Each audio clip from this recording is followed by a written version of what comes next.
Muy buenos días, bienvenidos a una emisión más de Semanario Internacional. En esta mañana ya está conectado con nosotros el senador Rodrigo Lara y toda nuestra mesa de análisis. Bienvenidos a esta emisión, son las 8 de la mañana, 9 minutos. Senador Rodrigo Lara, buenos días. Hola Daniel, ¿cómo estás? ¿Cómo te va? Saludo muy cordial para ti, para Antonio, Carolina, Wilson y Juliana. Senador, muchísimas gracias, muy buenos días. Ya estamos conectados, podemos compartir en Facebook Live en este momento en vivo esta entrevista a través también de la cadena Latinísimo TV y hoy con una mesa de análisis espectacular. Estamos justamente estrenando esta segunda temporada de Semanario Internacional y para nosotros es un gusto tener un invitado de sus cualidades. Así que vamos a dar inicio, voy a presentar a la mesa de análisis que nos acompaña desde distintos lugares de Colombia y el mundo. Saludamos a la diputada del departamento de Risaralda, Juliana Enciso. Diputada, bienvenida a esta mesa de análisis en Semanario Internacional. Daniel, muy buenos días para usted, para el senador Lara, para Antonio, para Carolina y para Wilson.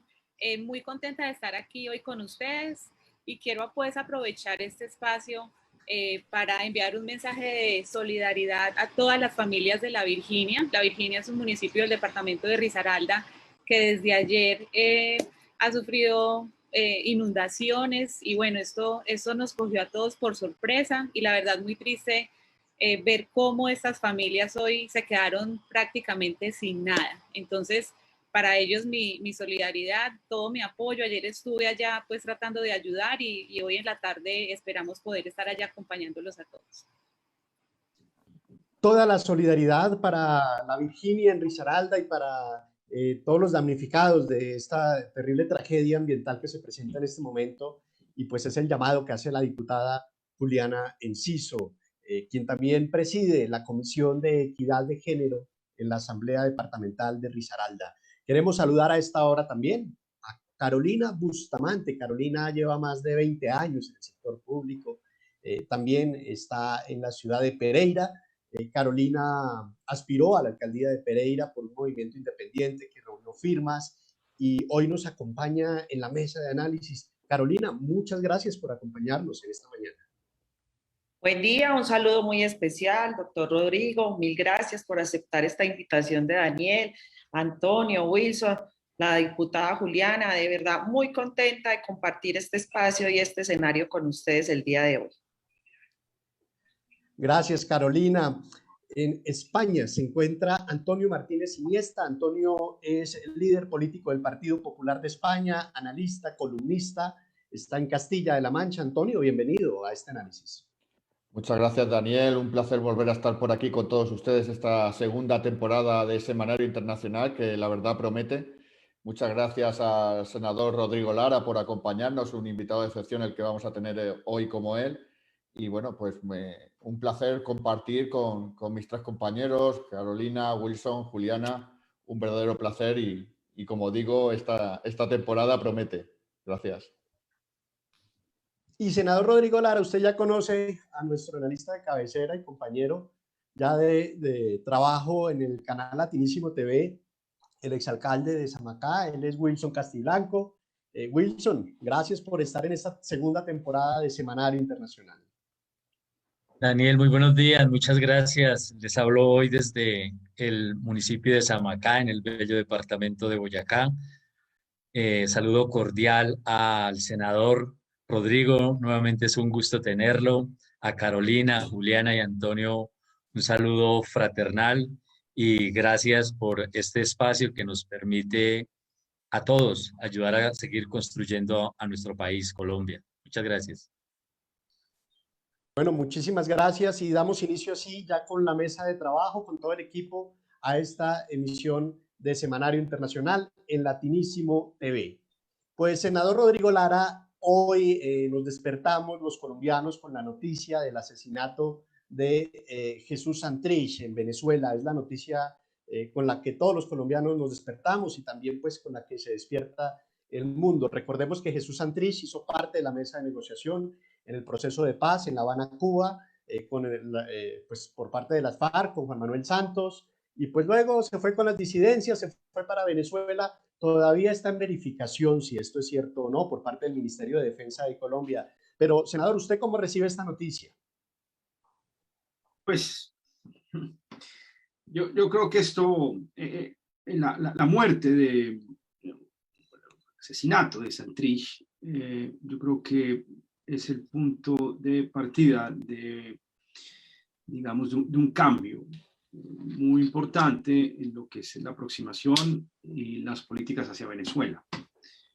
Venezuela, digamos, la política ultranza que practicó el gobierno colombiano hacia Venezuela, que tuvo un momento simbólico en el concierto y en el cierre definitivo de la frontera, la más importante de América Latina, lo que más tráfico y tránsito tenía América Latina, que es la frontera de Cúcuta, de Villa del Rosario, y la instalación de unos containers en ese puente por parte del gobierno de Venezuela.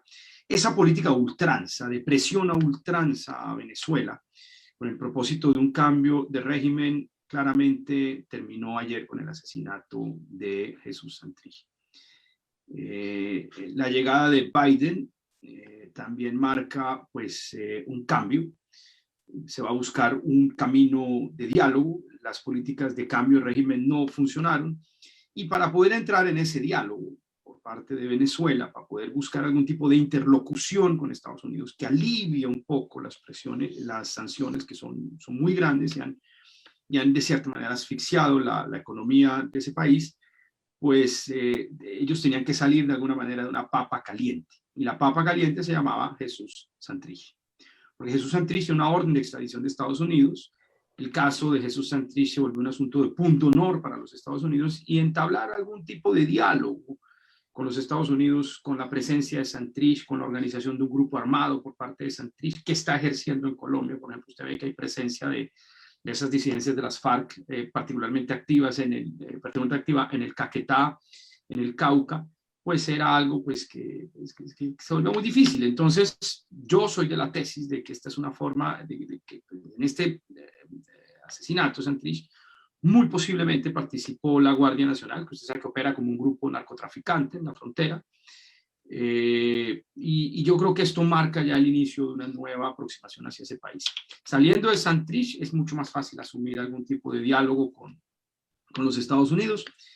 Y bueno, yo creo que para nosotros también esto marca un cambio importante. Nosotros tenemos en la frontera una verdadera Somalia latinoamericana. Es una Somalia hemisférica. Allí prosperan todos los grupos armados y delincuenciales. Y la verdad sea dicha, a nosotros no nos sirve tener la peor relación posible con lo que hay allá de gobierno, si eso se puede llamar un gobierno.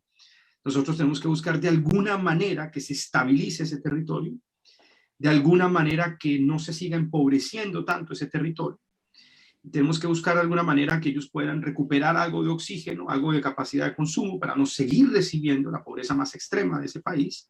Y en segundo lugar, para que ese consumo también implique una reactivación de la economía colombiana. Eran y han sido históricamente nuestros principales socios comerciales.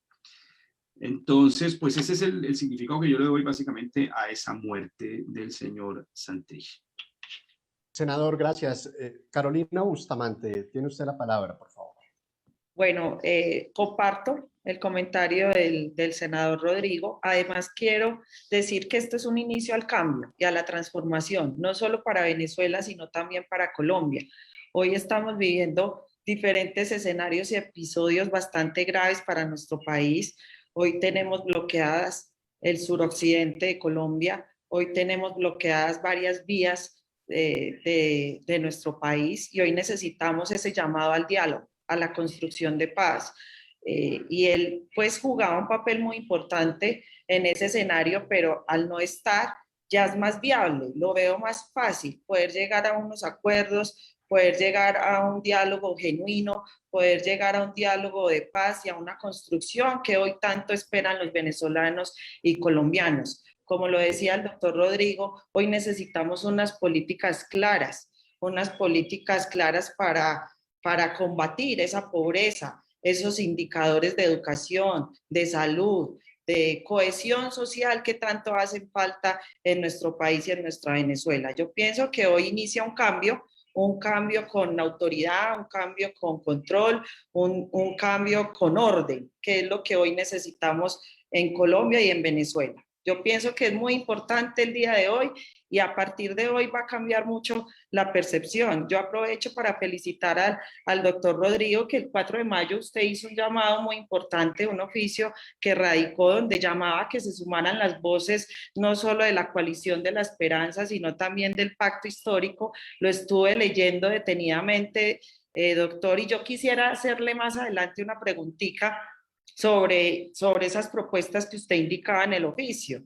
Por ejemplo, usted mencionaba que hoy la policía se siente agotada, que hoy la policía se siente abandonada, y yo comparto esa propuesta de modernización a las Fuerzas Armadas de Colombia. También mencionaba que necesitamos una nueva reforma, porque para nadie es un secreto el déficit fiscal que hoy tiene Colombia, pero que necesitábamos una reforma donde no golpeara a la clase media y obrera. Entonces, después de 15 días, porque creo que ese oficio usted lo radicó el 4 de mayo, hoy no hemos avanzado demasiado. Antes tenemos siento como más violencia, tenemos más vandalismos, no hay diálogo. Entonces, más adelante sí quisiera preguntarle sobre ese tema.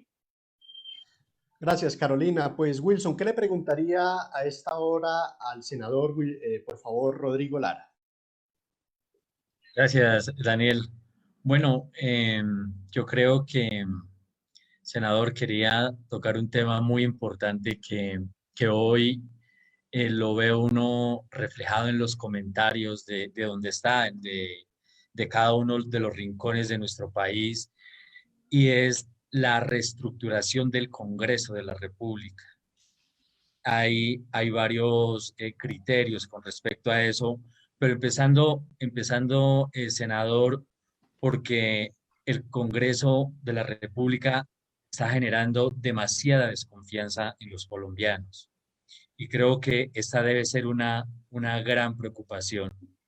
Por eso yo quería preguntarle, senador, usted que ha tenido la oportunidad de no solo hoy ser senador, sino de haber estado en la Cámara de Representantes, ¿usted está de acuerdo en que se reduzca el Congreso de la República?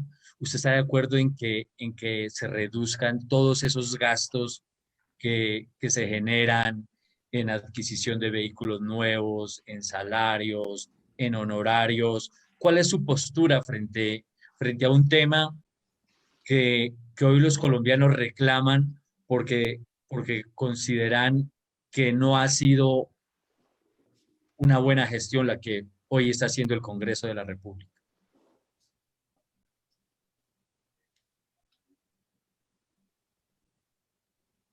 Senador.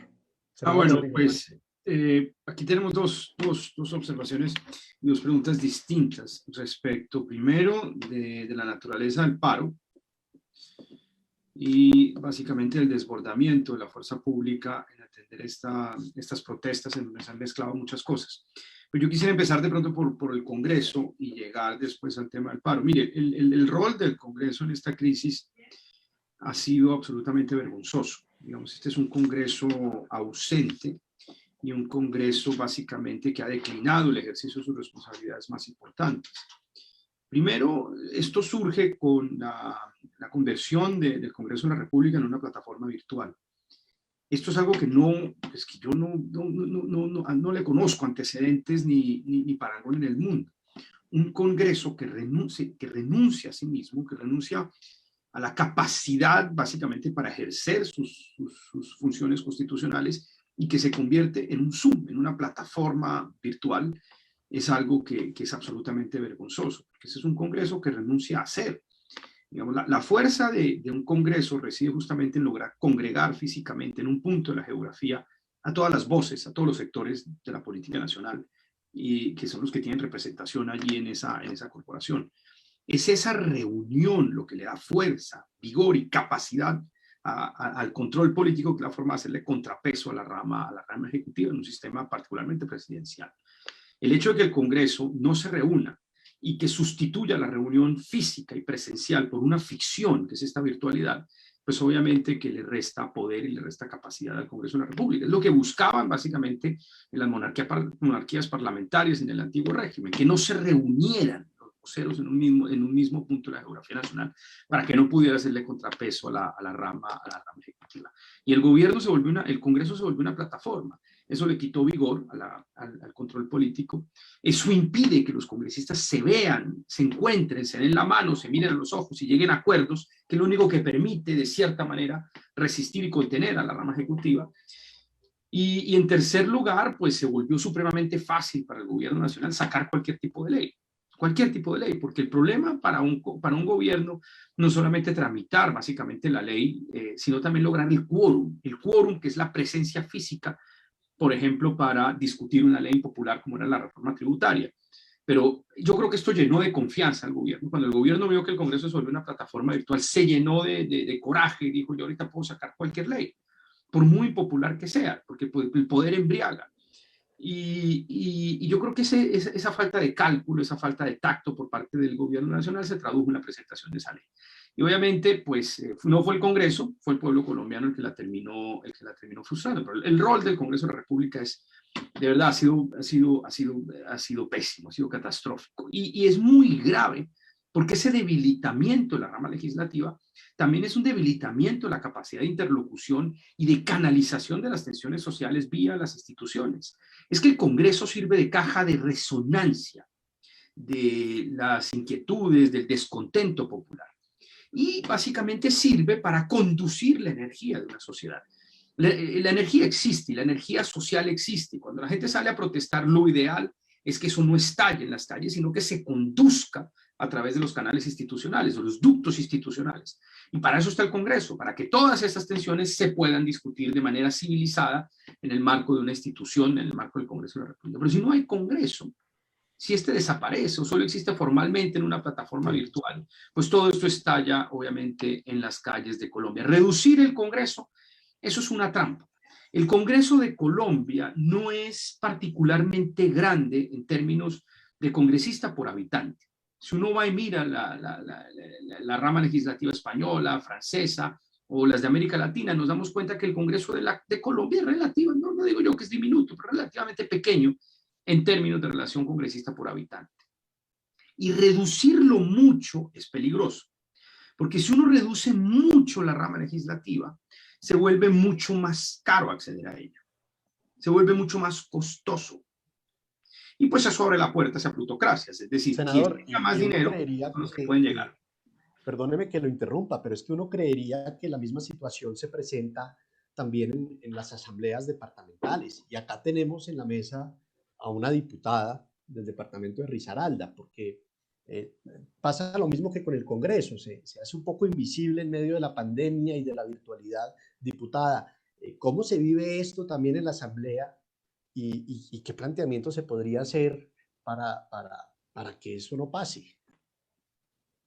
Daniel, pues mira, en la Asamblea Departamental de Risaralda somos 12 diputados, de los 12 diputados, 2 mujeres, pero más allá, nosotros por ejemplo aquí en Risaralda nunca hicimos, solo estuvimos en 2 ocasiones en sesiones virtuales.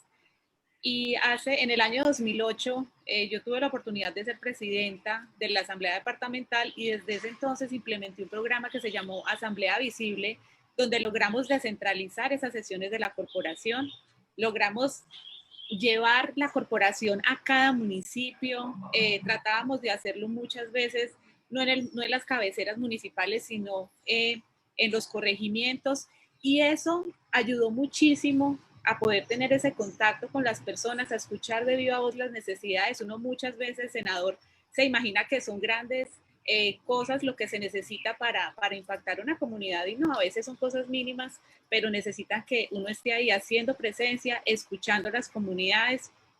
Y ahora, pues muy importante todo lo que se ha venido viviendo en lo que tiene que ver en el tema de mujer, en estas corporaciones, porque es muy importante esos espacios que se han ido abriendo para nosotras, y ahora pues esperamos que en estas próximas elecciones esa participación femenina aumente muchísimo más. Entonces, digamos que aquí en el departamento de Risaralda, el hecho de poder nosotros como diputados ir a los municipios y estar en contacto con la gente, pues yo pienso que eso le da muchísima más transparencia a las asambleas. Por lo menos aquí en Risaralda, ese ha sido el ejercicio y ha sido muy exitoso. Yo quiero opinar algo. Sí, claro, Carolina, por favor. Mira, yo quiero contar una experiencia. Yo fui secretaria administrativa de la alcaldía de Pereira por 3 años. Y en ese proceso, más que, como decía el alcalde en su pregunta, más que, yo pienso que no es reestructurar, es modernizar. Modernizar sobre todo las bases de funcionamiento. Hoy estamos hablando mucho que el Congreso, sus salarios son altísimos, los gastos de funcionamiento en gasolina, camionetas, en fin, todo lo que se vive dentro del funcionamiento de esta empresa y este gran Congreso de Colombia no es reducir, como decía, porque tiene unas debilidades, no es reestructurar, sino modernizar para poder tener más platica y poderla invertir en programas como el deporte, la educación, la cultura, que eso sí hace mucha falta en Colombia. Antonio Martínez Iniesta, en España, ¿qué le preguntaría usted al senador Rodrigo Lara, que nos acompaña en vivo y en directo en esta emisión de Semanario Internacional? Sí, bueno, antes de nada habéis comentado lo del asesinato de Jesús Santrich. Cualquier asesinato debe ser condenado y eso lo ponemos siempre de relieve desde aquí. Pero sí quería hacer un reconocimiento al asesinato hace unos días a la defensora de los derechos humanos, Celia Valderrama, o hace también apenas unos días al asesinato de un indígena de 18 años.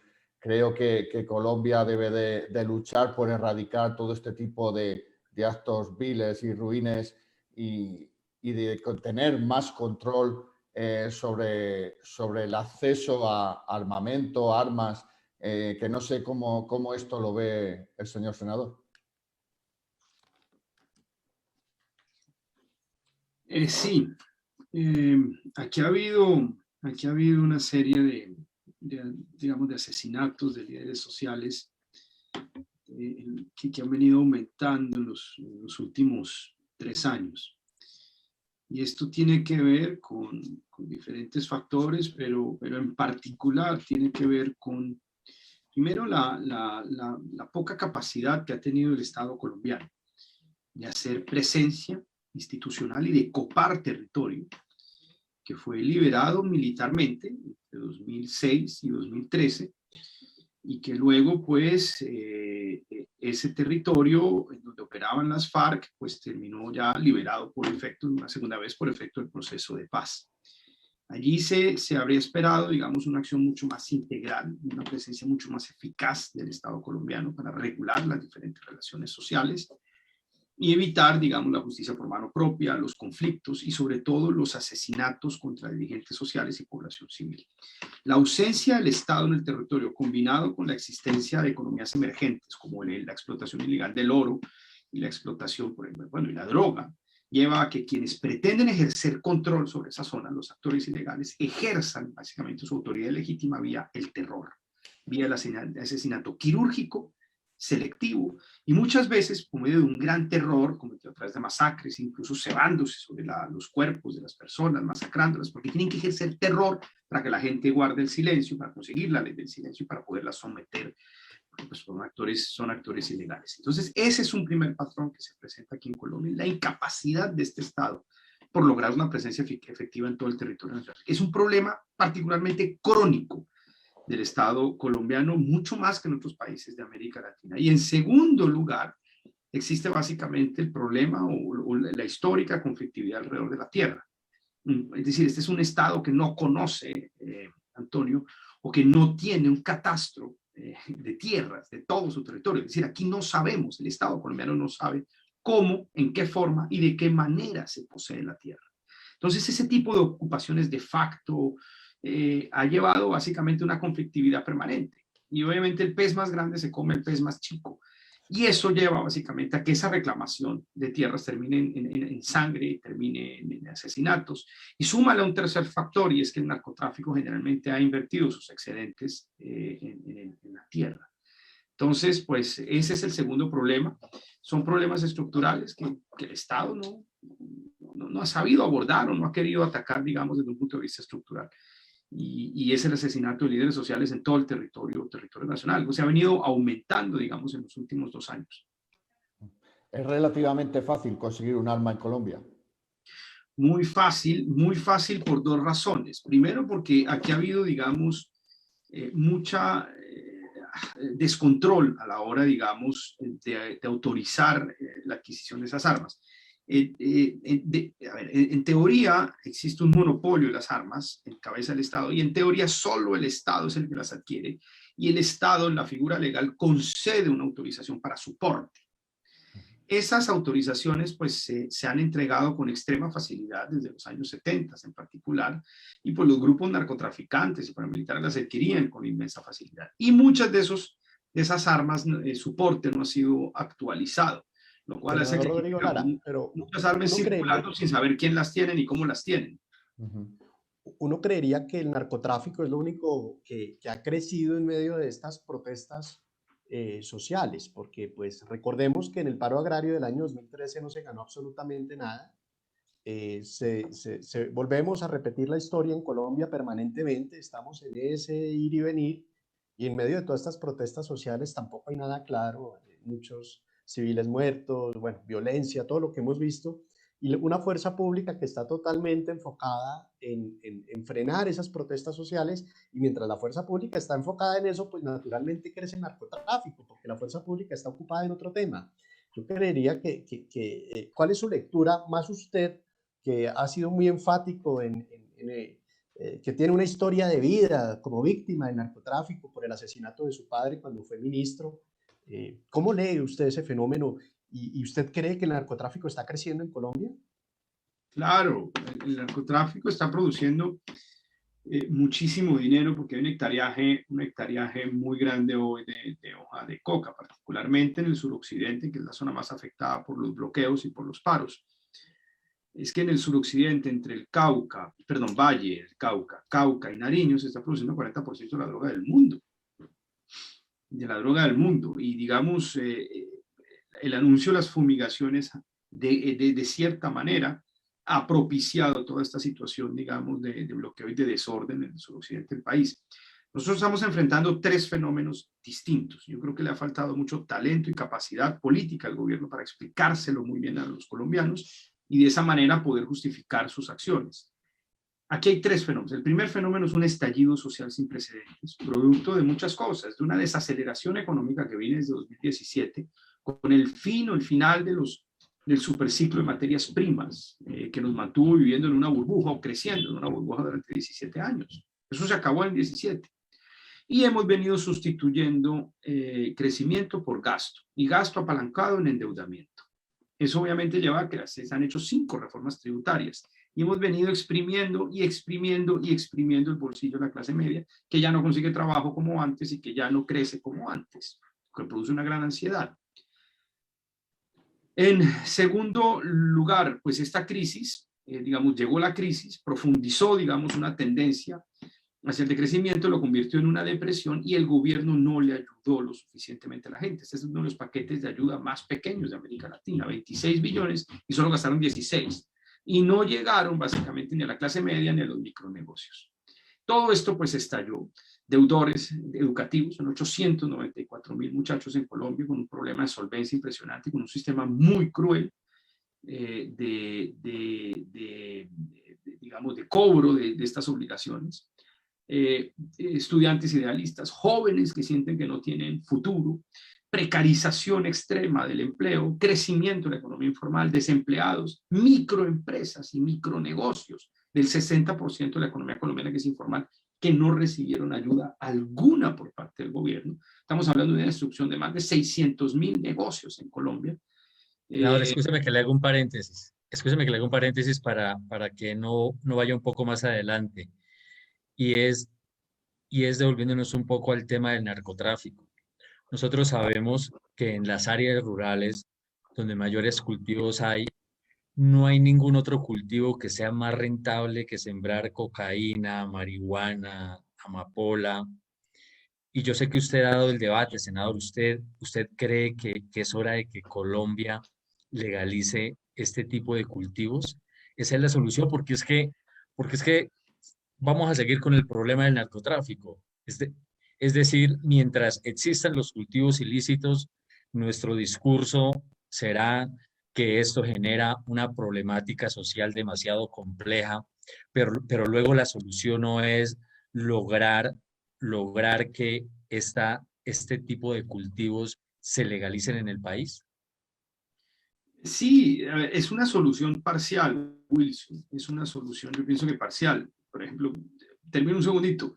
Hay un estallido social, a eso se le infiltran el segundo fenómeno, ladrones y criminales. Eso pasa en todas las protestas. Y tercero, hay un fenómeno de movimientos insurreccionales aprovechándose de esta situación, movimientos insurreccionales ligados obviamente al narcotráfico, que son los que encontramos en el Valle, Cauca y Nariño, que eso está 40% de la producción de coca. Ya llego a tu punto. Esas organizaciones, básicamente Cartel de Sinaloa y Cartel de Tijuana, Nueva Generación, como se llaman esos bandidos, son los mismos que operan en Apure, en Venezuela, en Zulia y en Táchira, en alianza con los dos grupos armados que encontramos en estas mismas regiones. ELN, que es pues, que opera como un grupo paramilitar en Venezuela, y aquí como un grupo guerrillero. La nueva Marquetalia de Santrich, Márquez y Paisa, son los mismos que operan en Venezuela, son los que operan en el suroccidente del país. Entonces, aquí hay tres fenómenos distintos. La capacidad de bloquear el suroccidente del país, bloquear a Cali, como yo fui a verlo directamente hace una semana a los puntos de bloqueo. Eso no es una reacción espontánea de estudiantes, eso hay que decírselo muy claro al país. Aquí lo que hay es una organización armada financiada por el narcotráfico que demostró con capacidad de fuerza que puede bloquear al suroccidente del país. Y esto es de cara básicamente al anuncio de los cultivos, de la fumigación de los cultivos ilícitos. Es que el país, el gobierno tiene que podérselo explicar correctamente a los colombianos, porque los colombianos ven que hay una protesta social legítima y válida y no ven básicamente de pronto que hay tres fenómenos paralelos, que paralelo a esta protesta legítima se montan de casi que manera simbiótica los grupos criminales al margen de la ley, como está pasando en el suroccidente del país. Y ya frente al narcotráfico, yo no creo que exista una sola respuesta al tema del narcotráfico. Tú tienes básicamente en el país dos zonas de cultivos, dos grandes zonas con cultivos ilícitos. Las zonas que quedan, digamos, cerca de los municipios, dentro de la frontera agrícola. Estamos hablando de las zonas andinas de Cauca, de las zonas andinas del Valle, de Nariño, y esencialmente sur de Bolívar y de norte de Santander. Y tienes, por otro lado, los cultivos ilícitos que están por fuera de la frontera agrícola, en zonas selváticas del Pacífico, por ejemplo, donde tú ya encuentras aquí son cultivos de tipo industrial y donde el ejército no puede llegar. ¿Qué hacer en esa zona? Legalizar, pues por mucho que les ofrezcas a los cultivos industriales que se los vas a comprar, no te los venden, porque siempre van a ganar más con la ilegalidad. Una hectárea en esas zonas del Pacífico produce 84 millones de pesos. Una hectárea en las zonas andinas produce 26 millones de pesos. ¿Se justifica la sustitución de cultivos? Sí, en la zona andina, por supuesto. Hay que buscar la manera de hacerlo. Pero en las zonas selváticas, en donde los cultivos son industriales, en donde el procesamiento inicial de la coca se hace in situ, ahí no hay negocio, ahí no hay nada que hacer. Ahí tienes que fumigar, porque si tú no fumigas, si tú no les destruyes la base de la economía del grupo ilícito, pues van a seguir matando gente para poderla dominar, someter a la fuerza y vía del terror. Yo creo que eso necesita diferentes aproximaciones y nosotros sí podemos legalizar parcialmente cierta industria derivada de la coca, pero no podemos legalizar en todo el mundo el consumo de cocaína. Es decir, lamentablemente es una situación sí injusta que estamos viviendo, pero no la vamos a cambiar por mucho que lo querramos. Si Estados Unidos no convierte un problema de política interna o no transforma ese problema de política interna que es el consumo de droga en su país. Entonces, yo quiero hacer una pregunta ahora que está tocando ese tema. Desde Ipiales, usted lo está diciendo, hay territorios desde Ipiales hasta Tuluá que permanecen hoy bloqueados, aun cuando el presidente le ha dicho a la fuerza pública que hagan los desbloqueos. ¿Usted cree que esto es casualidad o es una estrategia? Y si es una estrategia, ¿quién está detrás? No, es una estrategia, Juliana. Es decir, mira, yo fui a visitar 3 puntos en Cali. Fui el lunes de la semana pasada con la Comisión de Paz del Congreso de la República. Entonces, nos dejaron entrar digamos, pudimos entrar hasta los puntos de bloqueo, yo quedé aterrado. Es decir, primero pues entramos sin seguridad alguna, pudimos llegar. Aquí detrás hay una organización, es decir, eso no es algo espontáneo. Nadie, ningún movimiento espontáneo soporta 20 días de bloqueo, con logística y con organización. Y menos de Tuluá hasta Nariño, que son las zonas en donde está el grueso de la producción de droga de este país, es decir, el suroccidente del país. Y bueno, y el Huila, también tiene bloqueado el departamento del Huila. Aquí hay una estrategia de desestabilización muy clara y hay organizaciones, por supuesto, que están promocionando el bloqueo, por lo menos en el suroccidente. Yo no puedo decir en el resto del país, no puedo decirlo, pero en el suroccidente, por supuesto. Es que allí se produce el 40% de la producción de droga del mundo. Y allí operan el ELN, y allí operan las mismas organizaciones que están narcotraficando en Venezuela, que narcotrafican desde el suroccidente, que es ELN, Nueva Marquetalia, y pues los carteles, que se hacen la exportación de los mismos, obviamente. Lo que pasa es que el gobierno tiene que tener capacidad política, claridad para explicárselo muy bien al país. Explicarle que hay tres fenómenos distintos, paralelos, concomitantes, con un fenómeno principal, que son las protestas de los colombianos, que son genuinas, que son válidas, que es el estado de cansancio, un grito de desespero, pero a esas protestas se le suman básicamente ladrones y vándalos, como pasa en cualquier protesta del mundo, pero en Colombia se suma un tercer factor. Senador, una pregunta y un paréntesis. Sí. Un paréntesis, senador. Vuelvo al inicio, cuando le preguntaba sobre su oficio radicado el 4 de mayo, donde manifestaba algunas propuestas para el gobierno nacional, y usted mencionaba, y me queda en la cabeza mucho, porque usted mencionaba algo, decía, la policía está agotada.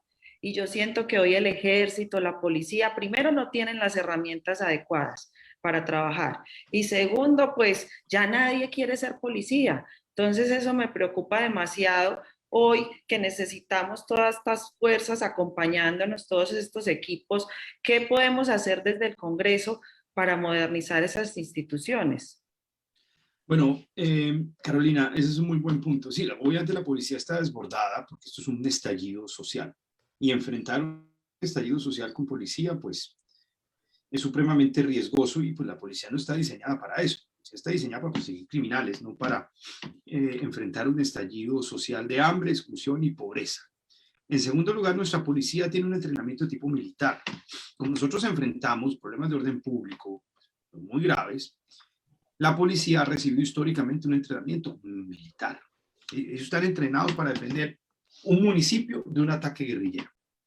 Y lo que vimos, por ejemplo, en septiembre del año pasado, en el estallido social en Bogotá, es que defendieron sus estaciones de policía, sus pequeñas estaciones, que son los CAIs, los defendieron como si fueran un pueblo atacado por la guerrilla. Son reflejos casi que de la formación de esta policía. No es una policía diseñada realmente para enfrentar este tipo de estallidos civiles. Y si tú al mismo mandas a policías que van en pequeñas unidades a enfrentar a 600, a 700 manifestantes, estos hombres llegan en 4 o 6 motos, se mueren del susto, sacan el arma, desenfundan y se arma una verdadera masacre, que es lo que hemos visto en muchos puntos aquí en Colombia. Entonces, pues sí, pues el gobierno debió, y o sea, que yo soy opositor al gobierno, el gobierno debió enfrentar un problema social con herramientas sociales, pero el gobierno dejó crecer el problema social. El estallido que hemos visto es absolutamente impresionante, y lo único de respuesta de estos gobiernos es enfrentar esto con policía. El gobierno debió enfrentar un problema social el año pasado con grandes paquetes sociales, pero la ortodoxia económica de este gobierno, me parece un gobierno de hace 40 años, la austeridad de este gobierno con la clase media y con los sectores populares, y su generosidad con 4 o 5 mega ricos, los llevó a aplicar sus mismas fórmulas económicas de siempre. Generoso con los banqueros, generoso con el gran capital, austero con la clase media, austero con los sectores populares. Y esto quebró al país, quebró a la clase media, quebró la economía informal, quebró la pequeña economía de baja productividad de donde depende el empleo de los colombianos, el empleo de la clase media. Y bueno, vino un estallido social. ¿Y qué se les ocurrió a ellos? Salir y decirles, esto es un gobierno de derecha populista, decirle a los manifestantes, decirle a los señores que salieron a protestar, a las amas, a los padres de familia que perdieron su empleo, los microempresarios, terroristas, vagos, bandidos, comunistas. Salió a decirle a la gente lo que no debía decirles. Y cuando tenía que señalar a los que sí son terroristas y a los que sí son vándalos, que son terroristas o pertenecientes a movimientos insurreccionales, ya nadie les cree. porque así digan la verdad, perdieron la credibilidad. Entonces se equivocaron en el tratamiento inicial de las protestas, que eran genuinas, y ahora que sí tienen que señalar los problemas de infiltración de movimientos insurreccionales, señalan y ya nadie les cree. Es un problema, así digan la verdad, es un problema muy complicado de credibilidad del gobierno. Bueno, pero Rodrigo, escúcheme, senador. Escúcheme, Bueno, senador, vamos. un poco hablando más de las soluciones, ¿cuánto tiempo va a demorar para que avancen concretamente los diálogos? Digamos, cuál es ese rol del Congreso, de usted, senador, que es una persona sensata, que conoce el país? Porque digamos que nosotros entendemos que todo lo que usted nos está diciendo, pero el país no puede seguir en esta situación de pérdidas billonarias, de la afectación no solo se siente en el suroccidente del país, también se siente en el centro, se siente en Boyacá, yo desde Boyacá lo puedo decir, pero cuál es esa clave, senador, para que los diálogos sean efectivos, para que no se dilaten más y para que realmente se llegue a un gran acuerdo para poder desbloquear el país? Es que este es un gobierno que ni dialoga correctamente, ni ejerce correctamente el principio de autoridad. Usted en una república tiene que trazar una línea roja. Así funciona cualquier democracia del mundo. Tolerar y escuchar básicamente los estallidos sociales, las protestas legítimas, que fue lo que no hizo correctamente el gobierno cuando incendió este país presentando esta absurda reforma tributaria, pero trazar una línea roja y decir, no aceptamos y no toleramos bloqueos, que equivale a sitiar, es decir, a secuestrar ciudades y regiones enteras. Usted eso no lo puede permitir. Por muy democrático que sea, usted no permite que siga sitiada la ciudad de Cali 23 días después. Es que Cali está sitiada. Yo hablaba esta mañana con unos amigos de Cali, con unos medios del Valle del Cauca, y me cuentan que el punto de Sameco, que es la autopista principal que une a Cali con su aeropuerto, sigue bloqueada. Que la avenida del occidente de Cali, en donde se encuentra un punto que se llama Puerto Rellena, o Puerto Resistencia hoy, sigue bloqueada. Es decir, esa es la intersección más importante de vías de Cali. Es decir, eso es inaceptable desde cualquier punto de vista. Entonces, el gobierno no habla con quienes tiene que hablar, que son los manifestantes, que es la población, que son los estudiantes, pero tampoco traza una línea e impide y prohíbe y levanta los bloqueos ilegales. Es que los bloqueos de Cali debieron levantarse desde el primer día. El hecho que usted dialogue y tienda la mano no significa que permita que le bloqueen y le secuestren ciudades enteras. Es que desde Tuluá, como muy bien lo dijo Juliana y Carolina, desde Tuluá hasta Nariño, hasta la frontera con Ecuador, todo está bloqueado. Usted tiene ciudades secuestradas. Esto no lo debió permitir el gobierno en ningún momento. Entonces, pues esto hay que cesarlo, esto hay que levantarlo. Obviamente, simular derechos humanos, pero hay que levantarlo. Rodrigo, porque habla, a ver, yo les quiero proponer lo siguiente, y esto pasa cuando estamos con el senador Rodrigo Lara. Siempre se despiertan muchas inquietudes en torno al país, y por eso nos estamos pensando el país de una manera diferente. Vamos a ver qué piensan afuera, qué piensan en España, por ejemplo, y ya vamos también, por supuesto, a escuchar a Carolina Bustamante. Antonio Martínez Iniesta. Le quería hacer a Rodrigo dos preguntas, porque ha hecho referencia varias veces a ello. Cuando el gobierno de Duque decide retirar esa reforma tributaria, parece ser, o eso vemos desde aquí, que él tiende puentes, tiende a abrir un diálogo con distintos sectores políticos, empresariales, sociales, tal. ¿Dónde cree usted que falla ese diálogo, ese diálogo inicial? Yo creo que el gobierno se demoró mucho tiempo en retirar esa reforma tributaria. Digamos, el gobierno presentó la reforma tributaria, las fechas me fallan un poco, pero unos 10 días antes de los primeros brotes o estallidos, 15 días antes de los primeros brotes y estallidos, el gobierno presenta la reforma tributaria. Fueron 10 a 15 días absolutamente cruciales, porque el gobierno durante casi 10 días se obstinó en ir adelante con su reforma.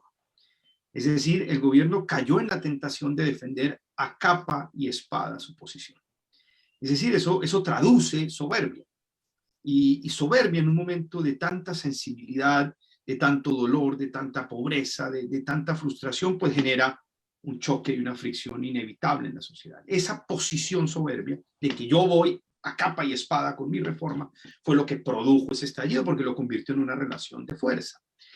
Y obviamente el gobierno se sentía muy seguro de su capacidad porque el Congreso se volvió una institución virtual. Digo, yo aquí saco lo que sea, yo aquí no tengo dificultad porque el gobierno no me va a poder resistir, el Congreso no me va a poder resistir. Recordemos que en la pasada reforma tributaria del 18-19 el gobierno intentó extender el IVA a la canasta familiar y los frenamos en el Congreso en seco. Dijimos, aquí no va a pasar eso ni lo presentes, dijimos al gobierno. Ahora el gobierno se dijo, los tengo convertidos en una plataforma, ya no se ven, los tengo cada uno en su casa, fraccionados, ahora sí voy como una aplanadora y les voy a meter esta reforma. Eso generó que se diera este estallido social tan bárbaro. Cuando el gobierno vio en la noche del sábado el estallido generalizado en ciudades como Bogotá y Cali, fue cuando el domingo amaneció el gobierno diciendo que la retiraba, pero ya era muy tarde. Esto ya se había ido. Ya se había ido y ya estaban haciendo los primeros bloqueos en Cali, estaban haciendo los primeros bloqueos en la vía panamericana y se salió completamente de control esta situación.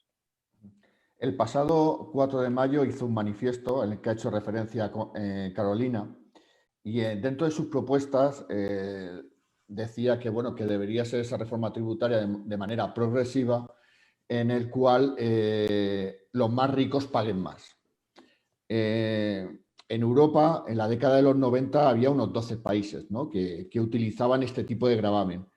Ahora, en la actualidad, solo quedan 4 países en este sentido, entre ellos España, Noruega, Suiza y Bélgica. En América Latina solo hay 3 países que cobran un impuesto a la riqueza, entre ellos ustedes, Colombia, Argentina y Uruguay. Yo, desde mi punto de vista, los multimillonarios aportan bienestar económico, ya pagan altos impuestos. ¿No cree usted que eso significa poner más impuestos a los negocios que producen y generan empleo y riqueza? Bueno, Antonio, en Colombia, digamos, esa situación no se presenta tal cual. Hay un impuesto a la riqueza temporal, pero recientemente el gobierno contrató a una misión de estudios de la OCDE para hacer una revisión de todo nuestro sistema tributario. Y la gráfica más impresionante es la gráfica sobre progresividad en el pago. Cuando llega al último quintil 90, se desploma. Es decir, hay una serie de mega capitales que pagan muy pocos impuestos respecto de lo que ganan. ¿Por qué? Básicamente, porque la tasa de tributación efectiva de la mega riqueza en Colombia es muy bajita. Es decir, el sistema tributario colombiano es progresivo en lo que tiene que ver con pequeña y mediana industria, con asalariados. Entre más ganas tú como asalariado, más pagas, eso es cierto. Pero cuando ya eso llega, digamos, a la gran concentración de capital, se desploma ese recaudo de impuestos. Básicamente, ¿por qué? Porque yo no soy amigo de los impuestos a la riqueza ni de los impuestos al patrimonio. Yo soy efectivo en unas tasas de tributación corporativa, ojalá relativamente bajas, pero eliminando todas las exenciones tributarias y la capacidad de elusión que tiene el capital privado o las ganancias que produce ese gran capital. Entonces, en Colombia, primero, no hay la evasión de impuestos, como en España o en la mayoría de América Latina, no es un delito. Es decir, aquí la elusión es un deporte. Obviamente hay 2 formas de evasión tributaria, la del IVA, de los comercios informales, que es muy difícil de tributar, y la gran evasión tributaria de los grandes capitales que convirtieron la evasión en un deporte, tanto así que no es un delito. Hay un delito, pero que es un delito diseñado para que nunca opere. Pero en la práctica, de facto, no hay delito. Entonces, ¿qué creo yo? Que las grandes exenciones tributarias, los grandes privilegios tributarios en Colombia no lo goza la clase media, la pequeña industria, la pequeña empresa ni el sector privado, sino el mega capital.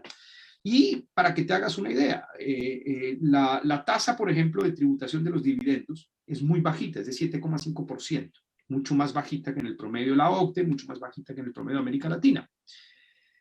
Y en segundo lugar, hay una cantidad de exenciones grandísimas para esos dividendos. Un banquero no vive de su salario, un banquero vive de sus dividendos. Y el banquero primero paga 7,5% de dividendos, mientras que el asalariado paga el 33%. Y segundo, el banquero tiene 1000 maneras de evitar el pago de los dividendos. Primero, si hay recompra de acciones. En segundo lugar, si hay repartición entre sociedades que hacen parte de un mismo holding. Si esos dividendos se transfieren al exterior como inversión extranjera, sacan sus dividendos y los mandan para una isla del Caribe y no terminan pagando impuestos sobre los dividendos. Entonces, lo que nosotros proponemos es eliminemos todas esas exenciones tributarias, todos esos privilegios tributarios, tengamos una renta corporativa, ojalá lo más baja posible, porque hay que ayudar a los negocios y a las empresas a generar empleo, pero pongamos a los mega ricos a pagar impuestos. Hagámoslo de alguna manera. Logremos esa verdadera solidaridad tributaria que tanto falta le hace falta al país. Lo que pasa es que Muy bien, llegamos a la ronda pienso, final senador, de preguntas y vamos a darle la palabra, por supuesto, a Carolina Bustamante. Perdón, Carolina, ya te doy la palabra, pero quiero, bueno, anticiparme porque acá ya está el jefe de prensa diciéndonos, bueno, el tiempo está medido con el senador, así que vamos a contextualizarnos ya en la última ronda de preguntas con el senador Rodrigo Lara y luego vamos al análisis con cada uno de ustedes. Por favor, Carolina. Bueno, ya hemos hablado de muchos problemas, senador, que tiene hoy el Estado colombiano y desde el mismo Congreso de la República. Yo tengo varias dudas y seguramente en algún otro escenario nos vamos a encontrar, pero yo quisiera que nos contara el manejo del Congreso, su participación en estos 3 años. Por ejemplo, yo sé que usted pertenece a la Comisión Primera, ¿cierto? Donde estás participando. ¿Qué pasa en las 14 comisiones? Hoy tenemos una ausencia social en Colombia, todos lo estamos diciendo, unos indicadores bajísimos en educación y bueno, el gobierno está haciendo y participando de diferentes programas como la educación gratuita, que eso es un éxito y hay que aplaudirlo también, como para los estratos 1, 2 y 3. Bueno, bastantes cosas que están trabajando desde el gobierno. Pero ese acompañamiento como congresistas, como senadores, como representantes en varias comisiones. Hoy, por ejemplo, el deporte, la juventud. Hoy la juventud, todos lo decimos, es el futuro de Colombia. Y hoy la juventud está abandonada y no tenemos algunos programas claros. Hoy desde también Presidencia felicito que ya pueden obtener vivienda VIPS, los jóvenes entre 18 y 23 años, creo que estableció el gobierno, bueno, y están trabajando para ello. Pero hoy el deporte puede ser un bálsamo. Usted está en la primera, donde está la Comisión de Colombia compra eficiente, mirar la Constitución, bueno, todas las reglas y reglamentos, pero desde ahí, ¿cómo es tu apoyo a las otras comisiones? Yo creo que la Comisión Sexta habla de educación, deporte, cultura. Ustedes como senadores, ¿cómo se entienden? ¿Cómo trabajan esos programas y proyectos para poder fortalecer el sector educativo, el deporte, la cultura, el turismo, que son sectores priorizados y que hoy pueden ser de gran desarrollo para nuestro país? Bueno, nosotros tenemos 2 ámbitos de trabajo. Un ámbito mucho más especializado, que son las comisiones. Yo diría que es el lugar en donde se trabaja más, en donde se hace el trabajo más minucioso y preciso. Y luego viene ya el de la plenaria, donde uno tiende a recibir un gran cúmulo de proyectos y en donde el trabajo, pues obviamente por volumen es menos minucioso, menos preciso y menos especializado, pues por parte de quienes no conformamos respecto a los proyectos que vienen de comisiones distintas a las nuestras. Obviamente, pues en mi comisión no llegan los proyectos de trabajo, de deporte, pero pues son prioridad y los deliberamos, los discutimos y nos fiamos o confiamos mucho, digamos, en el trabajo de los miembros de nuestra bancada, de nuestro grupo parlamentario en esas comisiones.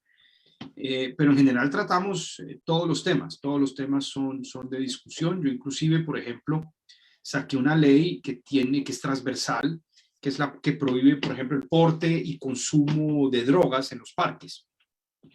Es la ley básica, es una ley muy importante para la población en general, porque pues para la población más desfavorecida, los parques son los únicos lugares de esparcimiento y allí pues se mezclaba los niños, las familias, con el porte y consumo de droga, incluso la dosis mínima, y la policía no tenía ninguna herramienta para evitar el porte y el consumo de droga en los parques. Entonces nosotros dijimos, mire, a pesar de que no vamos a criminalizar el porte y el consumo de droga y menos de la dosis mínima, sí vamos a regular los parques, polideportivos, zonas comunes de los edificios, todo esto se podrá prohibir el porte y consumo, perímetros de colegios, se prohibirá el porte y consumo de drogas, incluso de la dosis mínima, para permitirle a la policía básicamente la confiscación de esa droga en los parques y devolver los parques a las familias. Ese es un ejemplo, por ejemplo, de un proyecto de ley mío que le ha devuelto pues, mucho la tranquilidad a la gente en los parques y que representa un trabajo, digamos, armonioso entre comisiones. Okay. Diputada Juliana Enciso, le escuchamos, por favor. Gracias, Daniel. Senador, yo quisiera preguntarle, en todas las respuestas a las crisis, a esta crisis que estamos viviendo, los actores siempre hablan de entrar a conciliar, pero yo quiero preguntarles cómo entrar a conciliar en medio de esta polarización en la que estamos. Y también quería preguntarle qué ha pasado con el cumplimiento de la Ley 2000 del año 2019. Bueno, no, pues es que ahí está el problema de la política que divide. Digamos. Aquí tenemos dos extremos políticos. Tenemos un extremo que es una derecha de tipo populista, no todas las derechas son populistas, es una derecha populista que está encarnada en el actual gobierno, que hace política dividiendo y confrontando a los colombianos. Eso es una claridad. Su política es dividir y afianzarse electoralmente en quienes tienen miedo. Ellos usan el miedo para dividir y confrontar. Y por el otro lado tenemos una izquierda marxista, que es distinta de la derecha tipo populista, pero que hace política igual, dividiendo y confrontando a los colombianos, solo que ellos atizan las frustraciones y los resentimientos profundos que producen básicamente esta desigualdad, esta sociedad desigual. El problema es que ellos dividen a los colombianos, y cuando nos dividen sobre la base de pasiones o sentimientos o miedos, no nos permiten, digamos, buscar posiciones comunes. Una nación dividida contra sí misma no prospera, una familia dividida contra sí misma no prospera. Y esta derecha populista del Centro Democrático y esta izquierda marxista de Petro hacen todo lo necesario para confrontar a los colombianos. Es de verdad lastimoso, es de verdad muy grave, porque para salir de esta crisis debemos fijar posiciones comunes y fijarnos propósitos comunes. De lo contrario, no podemos salir adelante en esta crisis. Entonces, pues yo creo que lo más importante es pasar la página de estos dos extremos políticos que hoy están, uno en el poder y el otro atizando esas diferencias para llegar al poder, y encontrar un propósito común, un proyecto político de tipo reformista, pero liberal, es decir, muy apegado al Estado de Derecho, a la República, a la economía de mercado, pero con un gran reformismo de tipo socialdemócrata que nos permita devolverle la fe al país en sus instituciones y recuperar ese diálogo nacional para poder salir adelante y salir de esta crisis tan terrible. Y respecto ya de la Ley 2000, pues les soy franco que no he podido hacer un balance todavía claro, digamos, nacional, un diagnóstico, porque pues con pandemia es muy difícil. El año pasado pues no hubo, digamos, por la cuarentena, la gente no pudo salir, pudo estar en la calle. Entonces estoy esperando que vuelva un poco la normalidad, a ver si podemos hacer un balance claro de que ha sido el impacto de esa Ley 2000. Wilson Castiblanco. Bueno, para despedirme del senador, yo sí quisiera que hoy nos diera la chiva si va a ser candidato presidencial, que sea la primicia hoy de aquí de este programa. Y segundo, senador, ¿usted considera o usted apoyaría esa iniciativa de los jóvenes, la iniciativa que va enfocada hacia que el próximo año se promueva el voto en blanco en las elecciones del Congreso, que realmente esa sería la solución para generar un proceso de cambio a esas caras nuevas que se quieren ver en el Congreso de la República? Bueno, respecto al primer punto, pues todos los que estamos en este ejercicio político, de cierta manera tenemos en mente esa meta. Pero pues digamos, yo soy muy metódico, y yo considero que primero es necesario representar un camino político. Y primero hay que crear ese camino político. Aquí la gente, como la crisis de los partidos es tal, la gente se lanza y aspira porque sí, en virtud de sus circunstancias personales. Pues uno puede tener circunstancias personales buenas, no tan buenas, pero pues uno tiene que aspirar en nombre de algo, de una idea claramente definida. Y yo creo que eso es lo que le aporta claridad y mucha coherencia al debate político. Yo estoy en el proceso de construir, digamos, esa idea. Yo creo que el centro, o eso que llaman centro, pues no puede ser una entidad medio amorfa, sin personalidad. Tiene que tener un camino político claro. Y yo creo que el camino, hay 4 grandes carriles ideológicos en una democracia. Está la izquierda marxista, está la centroizquierda, están los partidos o proyectos de tipo liberal, en términos colombianos, liberal, pero pues muy reformista en términos económicos, que es lo que nosotros proponemos.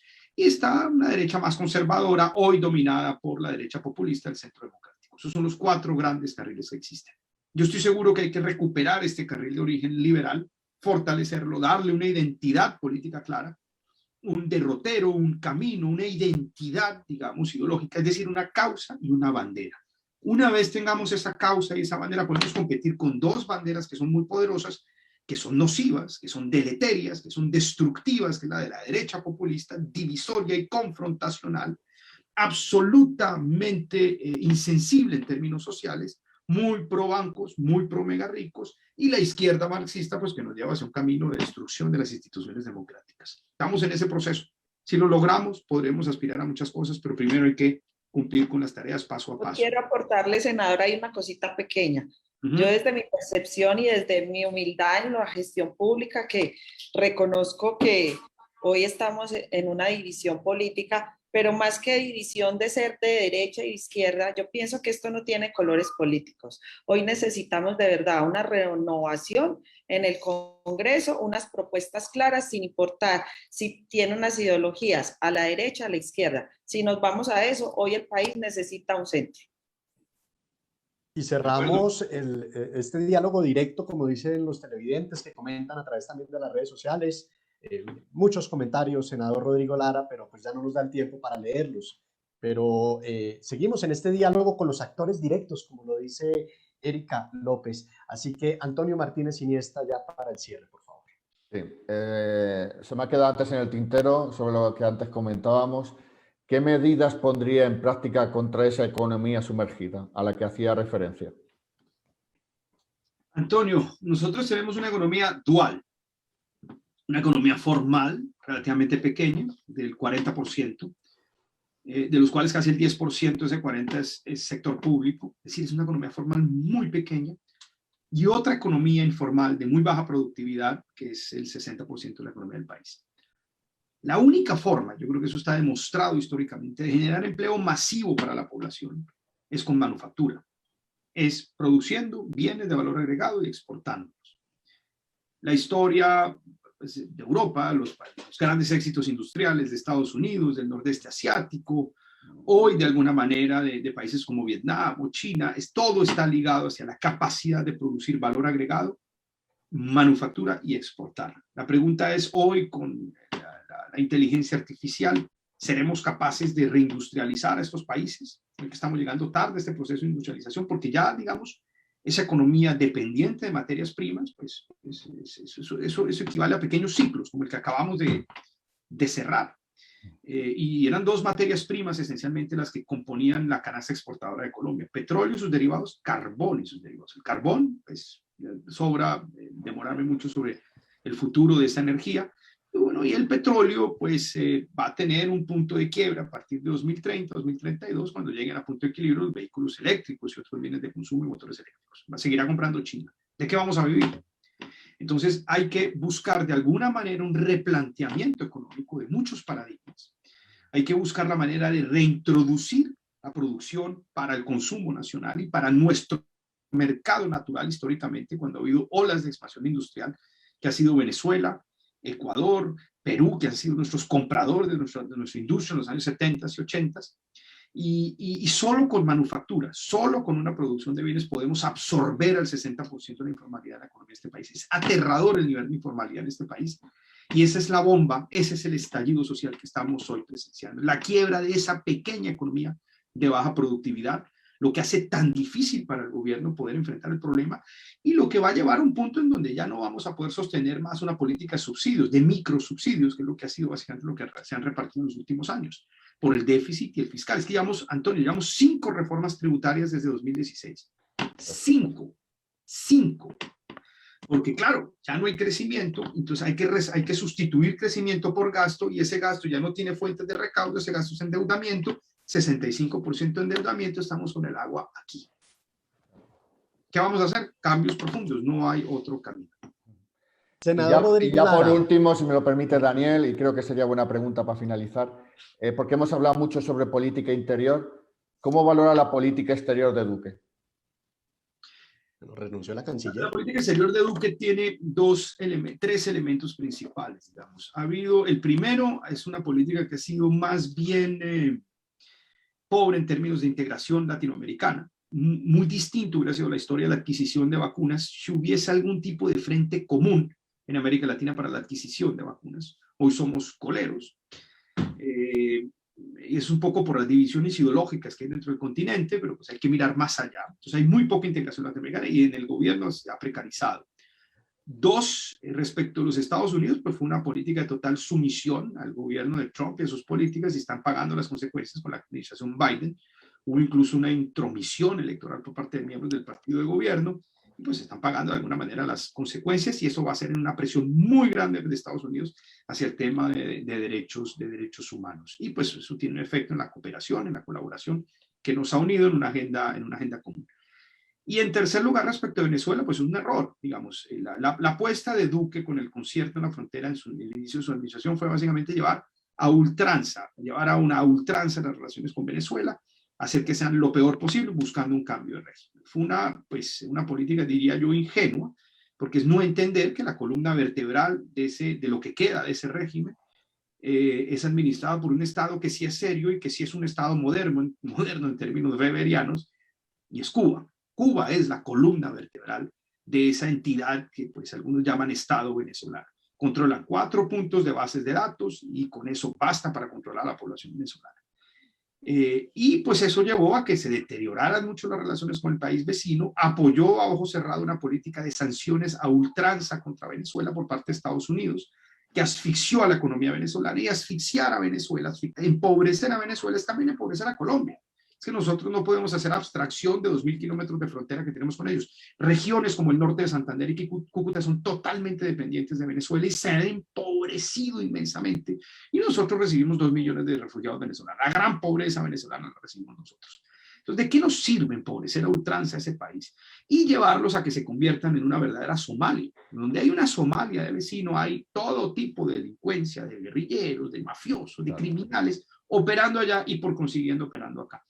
Hay que hacer un cambio de esquema. A nosotros no nos sirve este empobrecimiento general de Venezuela. Las sanciones contra Venezuela deben ir contra miembros del régimen y su patrimonio, porque a esos tipos les duele su bolsillo, y no seguir empobreciendo a esa población porque nos estamos empobreciendo a nosotros mismos. Entonces, pues yo soy opositor, hago alusión, pero puedo decir con absoluta objetividad que la política exterior de Duque ha sido un verdadero fracaso. Una calle cerrada.